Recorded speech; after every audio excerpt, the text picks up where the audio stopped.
l'historique, c'est parce que c'est notre lieu de travail. C'est des symboles. Et si on a des revendications, on ne peut faire que venir ici le poser parce que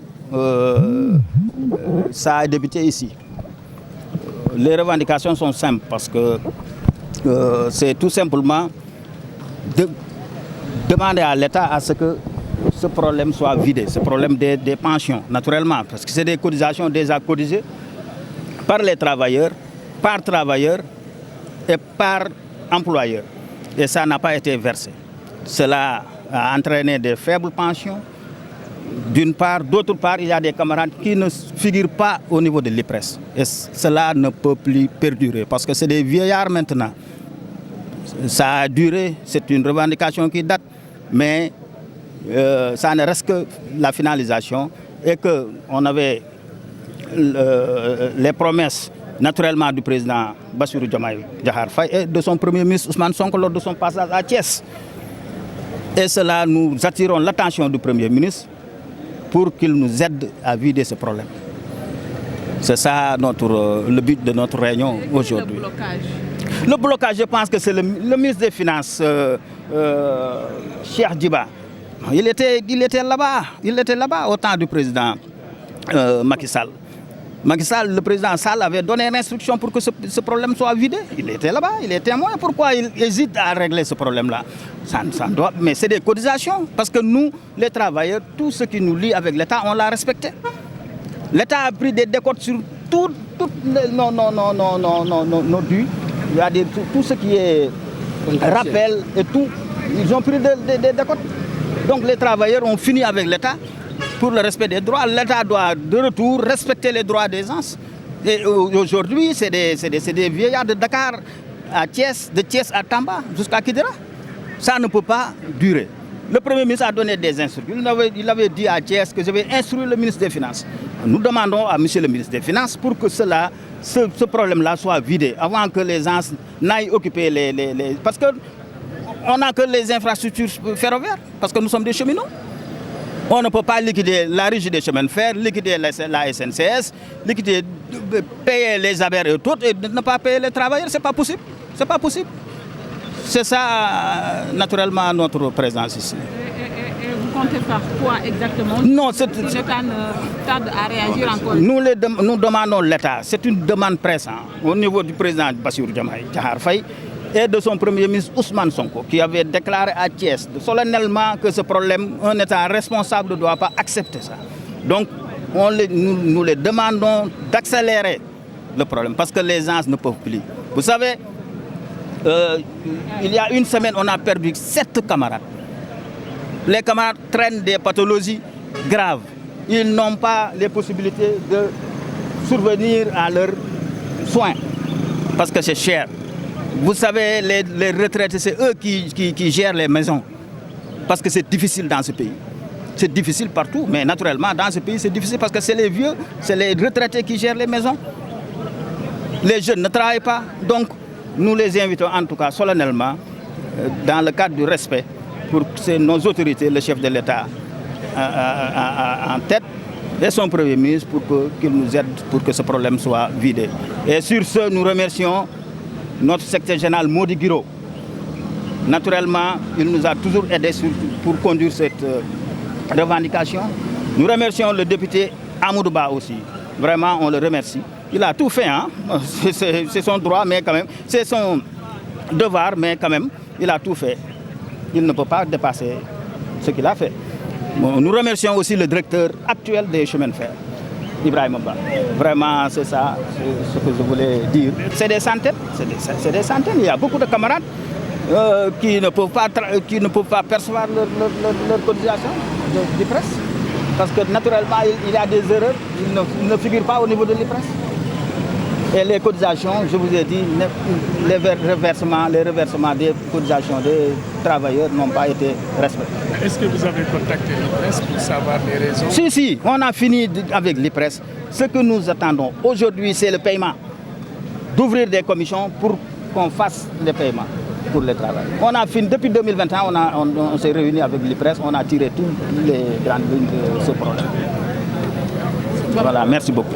Je vous remercie. asalaamaaleykum man la Habib Gaye secrétaire général de l'association des cheminots retraités.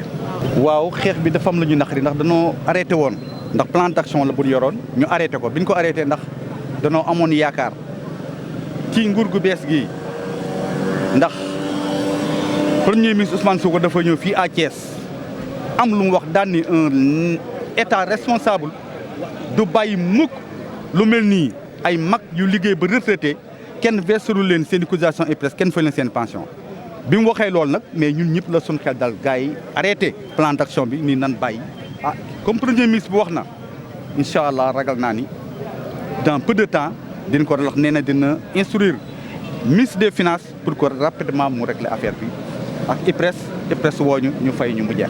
waaw boobu ba léegi gisuñu dara ndax El Malick bi mu nekk ministre du transport recevoir nañu bi ñu waxtaanee lu mu wax bu ministre des finances jeexee sax moom dina jël ci budget mu régler suñu situation bi yàlla def quelques mois après bi ñuy xaar ñu yóbbu ko assemblée nationale mu nekk président assemblée nationale mais warul woon a bàyyi am na lu mu waxoon ak les travailleurs les cheminots mais da ko waroon a continuer mais warul dem assemblée rek daal ñuy fàtte c'est pas normal même bi mu demee assemblée ñu bind nañ ko lettre remercier ko ni ko yàlla dogal ñu fal la mais waru ñoo fàtte mu fàtte ñu El Malick Ndiaye daf ñu fàtte complètement bi ñu demaatee kii fi nekk Yankhoba Diémé le ministre Yankhoba Diémé daal ñuy recevoir bi ñuy recevoir waxtaan ak ñun vraiment ni wax dëgg yàlla ak ses sous-directeurs yëpp ñu daje bi ñu dajee waxtaan nañu ba juboo mu wax ñoom ñëpp d'accord nañ ni lii dañ leen a tooñ lii àq la ma xamal leen àq boobu nag baaxul àq boobu tax day freiné réew mi